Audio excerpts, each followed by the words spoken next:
자, 이렇게 찬양도 되게 지금 오래 했고 좀 피곤할 것 같아요. 뭔가 준수련회 같이 지금 이루어지고 있는 것 같은데, 여러분 어쨌든 오늘 더욱 찬양하고 더욱 말씀 듣고 또 더욱 기도하는 이 시간 가운데서 여러분 이 시간을 소중히 여기시고 더욱 더 주님께 집중력 있게 나아가시는 모든 또 청년 지체들 되기를 간절히 소망합니다. 작년 1월부터 저는 3부 예배 때마다 갈라디아서를 나눴습니다. 여러분들과 갈라디아서를 나눴는데 오늘은 갈라디아서 6장 후반부로서 길고 긴 강해를 오늘 마무리를 하려고 합니다. 이제 갈라디아서 안 하고요. 다음부터 다른 거 합니다. 그래서 여러분들 마지막 이 말씀을 마음에 새기면서 좀 복음을 굳게 붙드는 시간 되었으면 좋겠습니다. 여러분 갈라디아서 한 달에 한 번씩 들어왔는데 기억이 나시나요? 기억이 나시나요? 자, 복음에 있어서 가장 그 복음을 집약적으로 잘 요약한 책이 무엇이라고 했죠?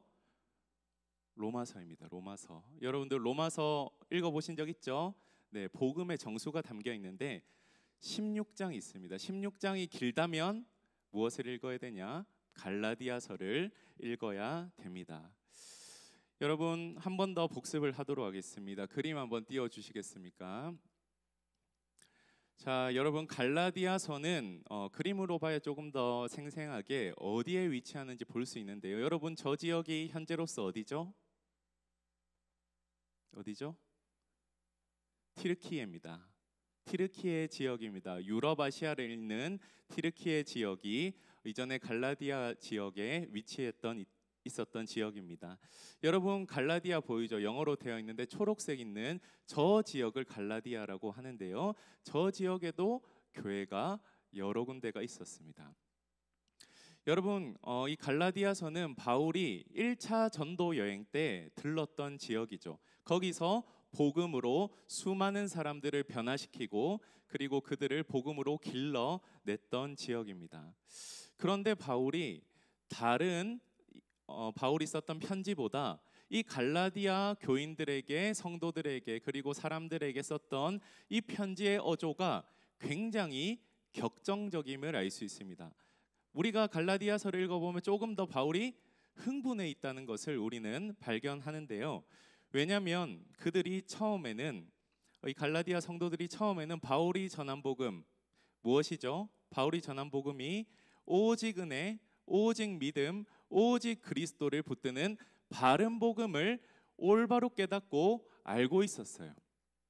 그런데 바울이 그 지역을 떠났죠. 바울은 한 군데 오래 머무를 수 없었습니다. 왜냐하면 복음 전파로 다녀야 했기 때문입니다. 그런데 바울이 떠난 후에 누가 들어왔냐면 바로 다른 복음을 전하는 유대주의자들이 들어왔습니다. 그들은 그리스도인이었지만 그리스도만으로는 만족 못하는 사람들이었죠. 그들은 다른 복음을 전했고 그로 인해서 갈라디아 교회가 분열이 되고 혼란이 생기기 시작했습니다. 갈라디아서 1장 6절에 이 소식을 들은 바울은 큰 충격을 받았다는 것을 알 수 있는데요. 1장 6절 제가 읽겠습니다. 하나님께서 그리스도의 은혜로 여러분을 부르셨는데 여러분이 이렇게 빨리 다른 복음을 믿는다고 하니 놀라지 않을 수 없습니다. 네, 쇼크를 받았다는 거죠. 충격을 받았다는 겁니다. 여러분 제자훈련 소망마을도 진행하고 사랑도 믿음도 진행하고 있습니다. 저도 지금 임원들과 또 몇몇의 친구들을 가르치고 있는데요. 네, 정말 귀한 나눔 하고 있습니다. 그런데 만약에 제가 제자훈련했던 친구가 어느 날 제자훈련을 마치고 조금 시일이 지난 다음에 신천지에 빠졌다라고 가정해 볼 때 여러분 제가 이 친구를 복음으로 매우 잘 가르치고 제자훈련을 잘 시켰다고 생각했는데 이 친구가 신천지에 빠졌다라고 제가 들었을 때 어떤 심정이겠습니까? 아마 바울과 비슷한 심정이었을 겁니다. 너무나 회의감이 들고 또 정말 안타까운 마음이 들었을 것입니다. 여러분 그러면 가만히 몰래 들어온 이 거짓 교사들이 전한 다른 복음, 거짓 복음은 무엇을 말을 하나요? 여러분 갈라디아서 전체를 쭉 보면 이렇게 주장합니다. 이 거짓 교사들은 십자가에 달린 예수 그리스도를 믿는 것은 좋다, 은혜 좋다 이렇게 말하는데 그것만으로는 부족하다, 그것만으로는 구원받는데 불충분하다라고 이야기를 합니다. 거기에 무엇을 더해야 구원받는다고 합니까? 무엇이죠? 네, 대답하시는 분이 한 분도 없으신 것 같은데, 네, 할례죠. 할례, 율법입니다. 할례가 무엇입니까? 구약 시대의 하나님의 백성이라는 그런 정체성을 드러내는 외적 표시가 바로 할례입니다. 언약 백성의 외적 표시이죠. 그런데 그들의 주장은 할례를 받아야 의로워지고 하나님께 인정받는다라고 주장을 하는 겁니다. 바울은 그런 거짓에 넘어가고 있는 갈라디아 성도들에게 편지를 마무리하면서 지금껏 말했던 메시지의 요약과 함께 마지막 당부의 말을 전하는데요. 11절을 다시 보도록 하겠습니다. 내 손으로 너희에게 이렇게 큰 글자로 쓴 것을 보라. 여러분, 우리가 알아야 될 것은 이 바울의 편지, 바울의 서신들은 대부분 대필자가 기록을 했습니다. 바울이 직접 글을 쓴 것이 아니라 바울이 말하면 옆에서 받아 적는 사람이 따로 있었습니다. 대필은 했지만 이 편지가 바울이 쓴 것과 다름없다는 것을 알리기 위해서는 편지 끝에 자필로 서명을 하는 그런 문화가 있었죠. 특별히 바울은 11절의 내용을 자필로 쓰면서 뭐라고 말했습니까? 다시 한번 띄워주시겠습니까? 이렇게 큰 글자로 쓴 것을 보라. 바울이 왜 이렇게 말을 했을까요? 바울이 본인 시력이 좋지 않아서 이렇게 이야기를 했을까요? 아니죠. 강조를 하는 겁니다. 이제 내가 말하려고 하는 것들 너희가 귀담아 들어라, 주목해서 잘 들어라라고 말하기 위해서 큰 글자로 쓴 것을 보라라고 바울이 이야기를 하는 것이죠. 자, 이어서 12절 13절에 거짓 교사들이 왜 갈라디아 교인들에게 할례를 강요했는지 밝히고 있습니다. 여러분, 저는 갈라디아서를 쭉 읽으면서 왜 이 사람들이 할례를 강요했을까? 갈라디아 지방까지 찾아와서 왜 할례를 강조했을까? 저는 이렇게 쭉 읽어보다가 그 이유가 바로 오늘 본문에 있다는 것을 알게 되었는데요. 먼저 12절을 볼까요? 물은 육체의 모양을 내려하는 자들이 억지로 너희에게 할례를 받게 함은 그들이 그리스도의 십자가로 말미암아 무엇을 면하려 함이라? 박해를 면하려 함이라. 여러분, 당시는 1세기에 유대교와 기독교가 공존하고 있었던 시대였죠. 특별히 이 유대교, 기독교를 어떻게 바라봤습니까? 이단으로 취급했습니다. 저주받을 십자가에 달린 그 사람을 믿는 그 종교, 그 기독교 이단이다라고 인정하지 않았고 박해를 했습니다. 예수 그리스도의 십자가 은혜만으로, 믿음만으로 구원받고 이롭게 된다, 이단적인 주장으로 치부했습니다. 그런 상황 가운데 거짓 교사들은 이 유대주의자들의 박해와 핍박이 무서웠던 겁니다. 그래서 십자가 복음에 할례를 더함으로 이 핍박을 피한 것이었습니다. 방법을 쓴 것이죠. 나는 그리스도인이지만 이 유대교 사람들이 무서워서 할례를 얹혀서 이들의 눈을 피해서 박해를 피하겠다라고 한 것입니다. 여러분, 두 번째 이유가 13절에 나와 있는데요. 13절 띄워주십시오. 할례를 받은 그들이라도 스스로 율법은 지키지 아니하고 너희에게 할례를 받게 하려 하는 것은 그들이 너희의 육체로 자랑하려 함이라. 여러분, 두 번째 이유는 자랑하기 위해서였습니다. 가능한 많은 갈라디아 사람들이 할례를 받게 함으로써 자신들이 많은 사람을 거느려 영향력을 끼치고 있다는 사실을 이들은 자랑하고 싶었던 것이죠. 다시 말해 사람들의 인정과 칭찬을 갈구했던 사람들이 바로 이 거짓 교사들이었습니다. 그런데 13절을 보니 거짓 교사들은 할례라는 이 육체의 모양, 자신도 실천은 했지만 다른 율법들은 지키는데 관심이 없었다라고 이야기합니다. 여러분, 할례만 행한 것이죠. 다른 율법을 지키는 것에는 관심이 없습니다. 하나님이 기뻐하시는 율법의 정신을 지키기보다 사람들로부터 좋은 평판, 명성을 얻기 위해서 자기 자신과 갈라디아 사람들에게 육체의 모양, 즉 할례를 행하게 했던 것입니다. 여러분, 정리하면 이 거짓 교사들이 갈라디아 사람들에게 할례를 행하게 하려고 했던 이유가, 첫째가 핍박을 피하기 위해서, 둘째가 육체를 자랑하고 세상에서 인정을 받고 또 칭찬을 받기 위해서였음을 우리는 이 두 구절을 통해서 확인하게 되는 것이죠. 여러분, 다시 말해서, 좀 더 짧게 말해서 육신적인 편함과 인정 욕구라고 할 수 있습니다. 여러분, 그런데 이런 모습, 이런 태도 어디서 볼 수 있습니까? 현대를 살아가는 사람들, 그리고 우리 자신에게서도 발견할 수 있는 모습입니다. 육신적인 편함과 인정 욕구, 거짓 교사들이 가지고 있었던 이 태도와 생각들, 우리도 가질 수 있다는 것입니다. 편하게 살고 싶습니다. 피해 있기 싫습니다.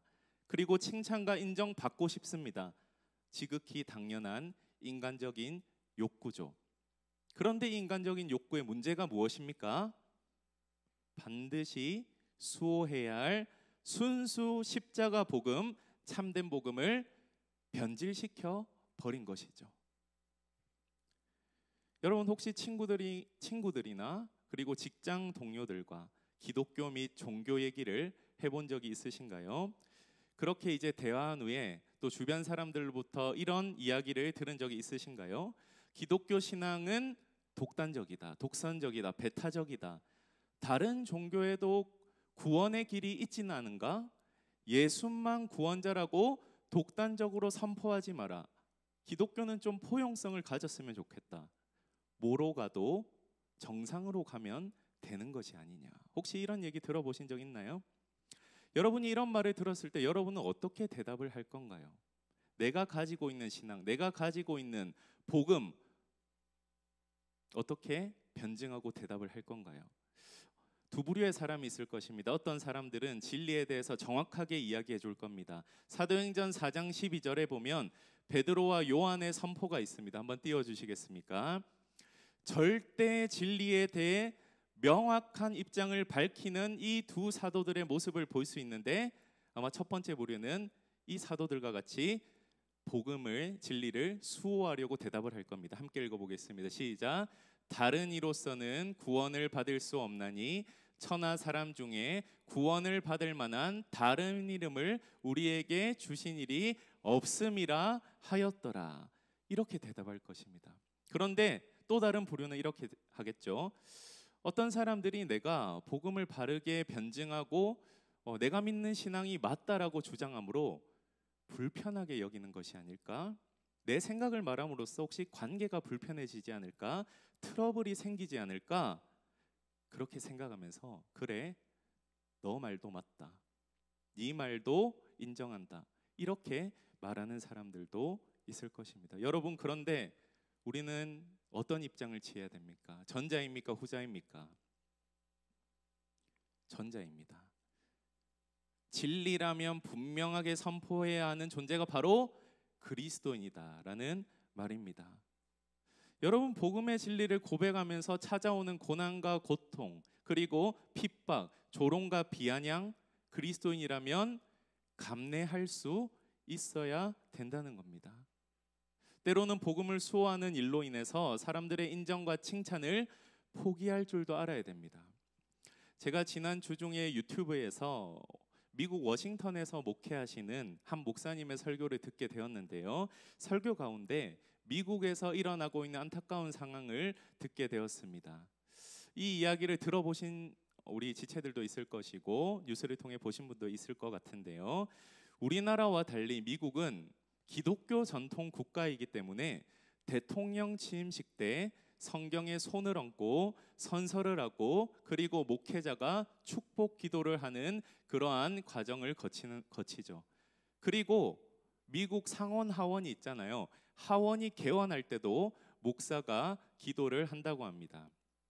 그런데 이 목사님께서 이 대통령 취임식 그리고 하원 개원 때 기도를 하는 이 목회자, 초청을 받아서 기도를 하는 이 목회자들의 마지막 기도 부분을 영상으로 보여주셨는데, 저는 그 영상을 봤는데 오늘 저는 영상 대신 영상 캡처본을 준비를 했습니다. 한번 띄워주시겠습니까? 바이든 대통령의 취임식 때인데요. 초청받은 기도자가 이렇게 기도합니다. 조 바이든 대통령과 영부인 그리고 그의 가족에게 하나님의 은혜를 내려주소서. 다양한 종교의 이름으로 아멘. 이렇게 기도를 하는 거죠. 다음 사진 넘겨주시겠습니까? 미국 하원에서 임마누엘 클레버라는 감리교 목사님이 초청받아 이렇게 기도를 합니다. 이 모든 것을 유일하신 신 브라만 혹은 다른 다양한 종교에서 다양한 이름으로 불려지는 신의 이름으로 기도합니다. 아멘. 저 뒤에는 어떻게 발음한지 모르겠어요. 네.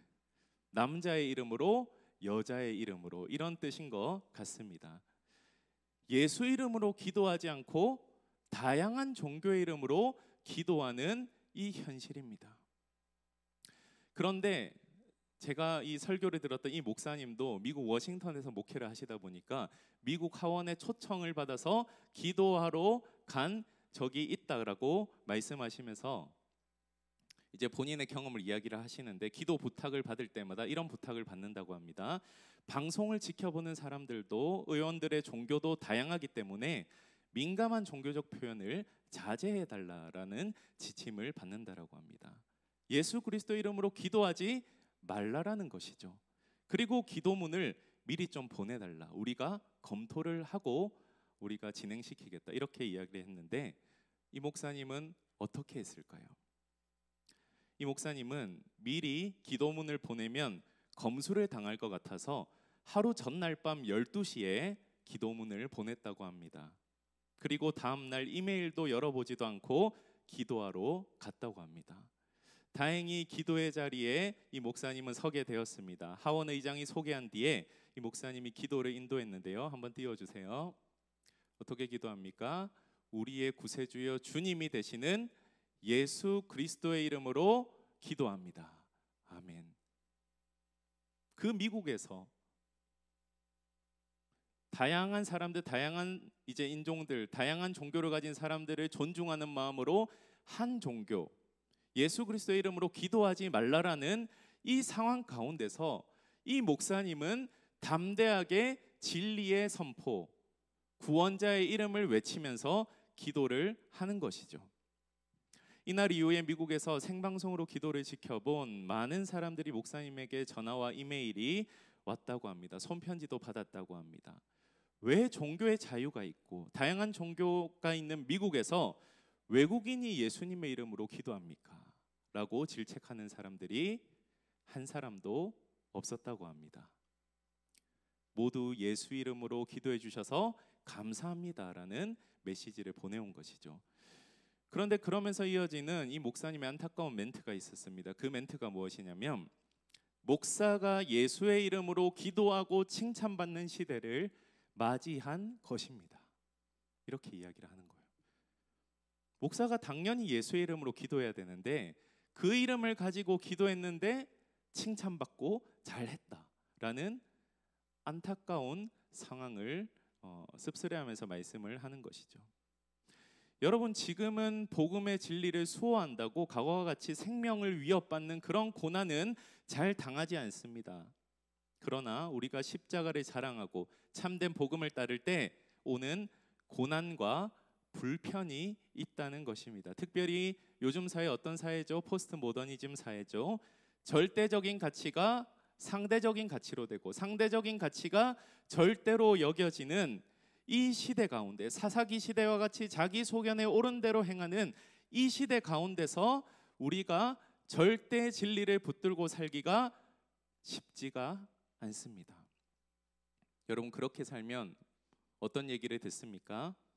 고리타분한 사람, 꽉 막힌 사람, 배타적인 사람, 이기적인 사람으로 치부되기 쉬운 것이죠. 주변의 따가운 시선을 받습니다. 여러분이 계신 학교와 직장 가운데서 내가 예수 이름을 선포하고 절대 진리를 강하게 이제 고집하고 그렇게 있는 그 모습을 다른 사람들은 어떻게 볼까요? 바로 제가 방금 말씀드린 그런 사람의 부류로 보는 것입니다. 여러분, 그러나 바울은 어떻게 했다고 오늘 말씀하고 있습니까? 14절을 보시기 바랍니다. 함께 읽겠습니다. 시작. 그러나 내게는 우리 주 예수 그리스도의 십자가 외에 결코 자랑할 것이 없으니 그리스도로 말미암아 세상이 나에 대하여 십자가에 못 박히고 내가 또한 세상을 대하여 그러하니라. 바울에게 십자가가 유일한 자랑거리이기에 더 이상 세상으로부터 오는 인정과 칭찬을 갈구하지 않았습니다. 바울에게 십자가가 유일한 자랑거리이기에 세상으로부터 오는 핍박과 조롱에 주눅들거나 수치심을 느끼지 않았습니다. 세상의 가치관과 세상의 목소리는 바울을 매혹할 수도 없고 미혹할 수도 없고 정복할 수도 없었던 것이죠. 왜냐하면 바울이 이 세상에 대해서 죽었기 때문입니다. 무슨 말입니까?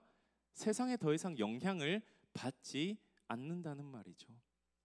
그리고 바울은 오히려 복음을 위해 고난을 받는 삶을 살았음을 말씀합니다. 17절을 보십시오.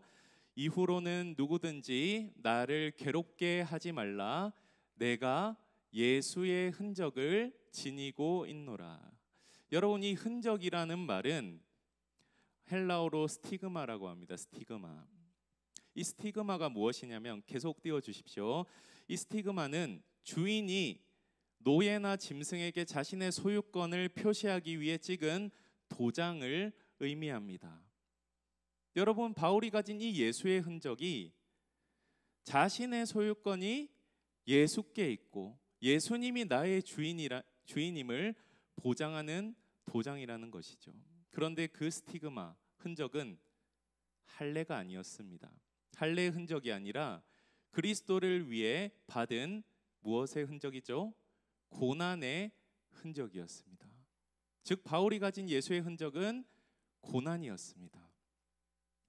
여러분, 바울이 얼마나 많은 고난을 당한 줄 아십니까? 복음을 위해서 본인도 이제 그 받은 고난을 쭉 나열을 한 적이 있습니다. 고린도후서 11장에 보시면 23절부터 27절에 바울은 이렇게 이야기를 합니다.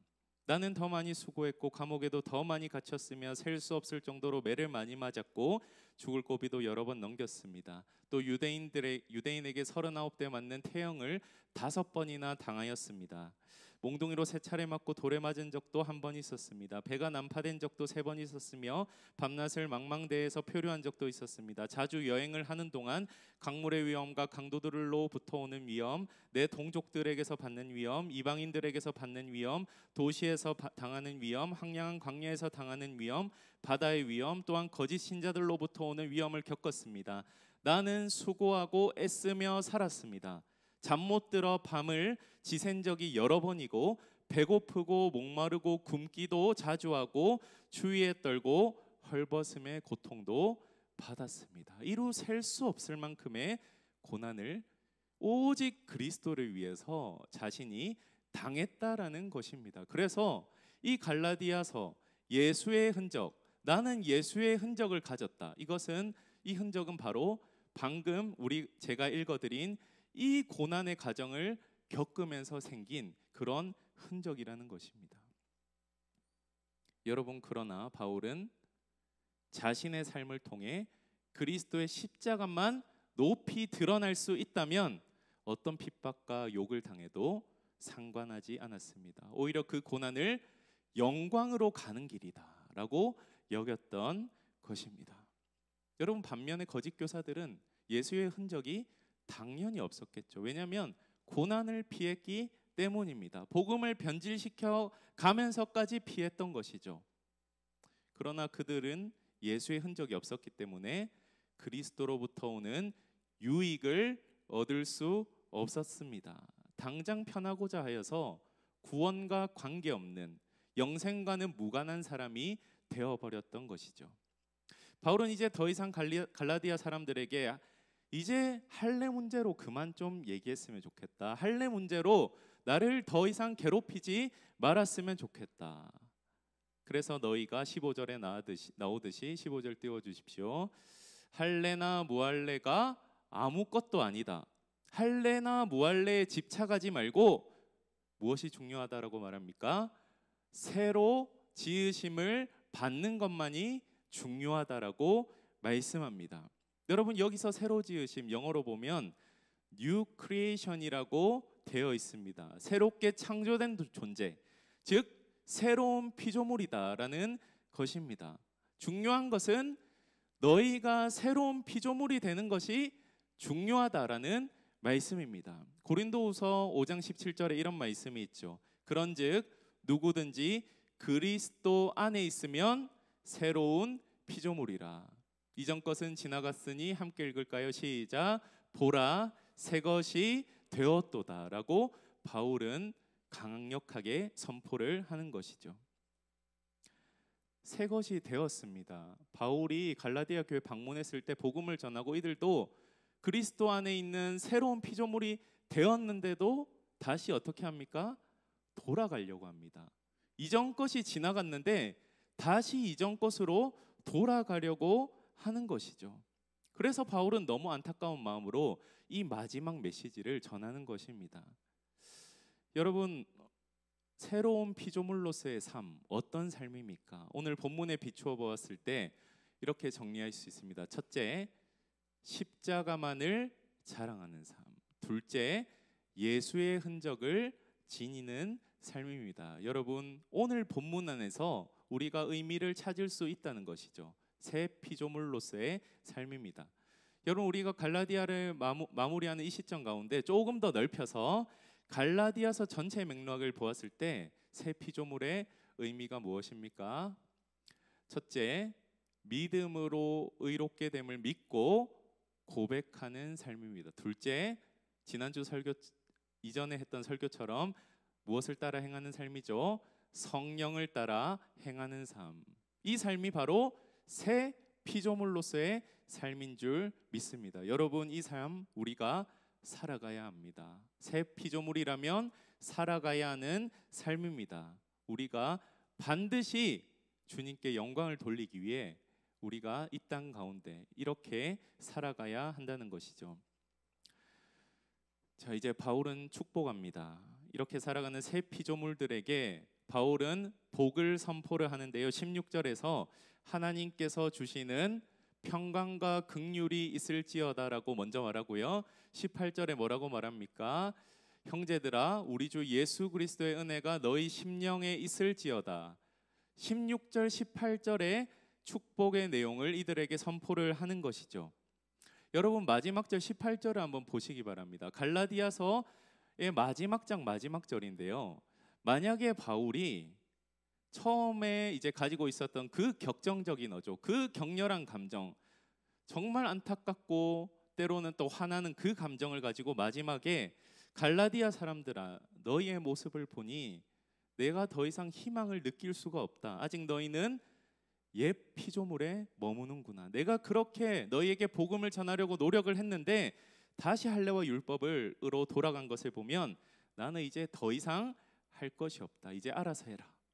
이렇게 이런 말로 이 마무리 구절이 되었다면 얼마나 암울하고 비참한 구절이었겠습니까? 그러나 바울은 우리 주 예수 그리스도의 은혜가 너희 심령에 있을지어다. 주님께서 은혜로 너희들을 붙드실 것을 믿고 내가 축복한다라는 것이죠. 포기하지 않았다는 겁니다. 너희는 다시 새 피조물로서의 삶으로 돌아올 수 있다라고 희망을 가지고 희망찬 선포, 복된 선포를 하는 것이죠. 그런 축복으로 이 편지를 마무리하는 것입니다. 여러분, 오늘 말씀 제목처럼 새로 지으심을 받는 것만이 중요한 줄 믿습니다. 예수 그리스도를 믿음으로 옛것은 다 지나갔고 뉴 크리에이션이 되었다. 이런 정체성을 깨닫고 이에 걸맞는 삶을 살아가는 것이 중요합니다. 여러분, 오늘 말씀을 기억하시면서 다시 한번 내 모습을 돌아봤으면 좋겠습니다. 나는 아직까지 내 자랑, 내 육체를 신뢰하고 사람들의 인정과 칭찬을 갈구하며 정말 하나님의 그 시선을 보지 않고 항상 사람의 눈치를 보고 사는가? 이것을 한번 돌아봤으면 좋겠고요. 두 번째로 한번 더 돌아볼 것은 그리스도를 위해 받는 고난, 나는 어떻게 생각하고 있는가? 할 수 있다면 피하고 싶은가? 아니면 복음에 합당한 고난에 나는 참여하고 싶은가? 고난을 어떻게 나는 직면하고 있는가? 고난을 영광으로 가는 통로로 삼고 있는가? 한번 돌아보시기 바랍니다. 이렇게 여기까지 1년이 넘는 시간에 걸쳐서 갈라디아서를 마무리하게 되었는데요. 마지막 한 가지만을 나누고 오늘 말씀을 마무리하려고 합니다. 네, 찬양팀은 나와 주시고요. 한번 띄워 주시겠습니까? 갈라디아서에서 계속해서 강조하고 있는 내용들을 신앙의 원리로 5가지로 잘 요약해 주는 종교개혁의 5가지 원리가 있습니다. 여러분 혹시 보신 적 있습니까? 들어본 적이 있으십니까? 파이브 솔라스라고 합니다. 여러분, 이 신앙의 기준들, 원리가 우리의 신앙의 기준과 원리가 되었으면 좋겠습니다. 첫 번째 제가 말하면 한번 따라해 주십시오. 솔라 스크립투라. 무슨 말이죠? 오직 성경이라는 말입니다. 성경만이 기독교 신앙과 실천의 궁극적인 건이다. 따라해 주시겠습니까? 솔라 피데. 오직 믿음. 인간의 노력과 선행에 의해서가 아니라 오직 예수 그리스도를 믿음으로 구원받는다. 따라해 주십시오. 솔라 그라티아. 구원은 전적으로 하나님의 은혜의 결과입니다. 넘겨주십시오. 자, 네 번째 따라해 주십시오. 솔루스 크리스투스. 그리스도는 하나님과 인류 사이의 유일한 중재자, 중보자. 구원은 오직 그리스도께 달려 있다. 솔루스 크리스투스입니다. 마지막 따라해 주십시오. 솔리데오 글로리아. 오직 하나님께 영광을, 이런 뜻인데요. 구원을 포함한 삶의 모든 것이 궁극적으로 하나님의 영광을 위한 것이라는 말입니다. 이 원리들이 갈라디아서에 녹아져 있다는 사실을 기억하시며, 여러분 1년이 넘는 이 기간 동안 무엇을 배웠습니까?